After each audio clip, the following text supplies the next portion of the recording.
এলাম আবার। এই যে ফিরে ফিরে আসা, চকচকে নদী জল, বাতাসের জল তরঙ্গ এখানে দেখব বলে, দৃষ্টির অতি আনন্দ জাগাবো বলে, সবুজকে ছুঁয়ে জানবো বলে, সবকিছু ঠিক আছে কিনা?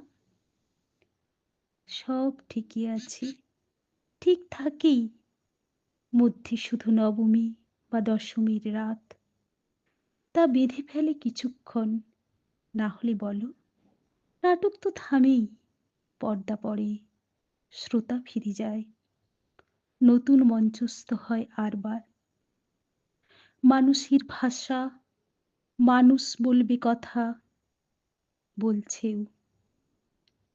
ভাষা ফিকে হয় দুদিকের মাঝেই, বা দুদিনের মাঝেই ভাষা বদলায়। আমি যেমন নিরন্তর আসি যাই,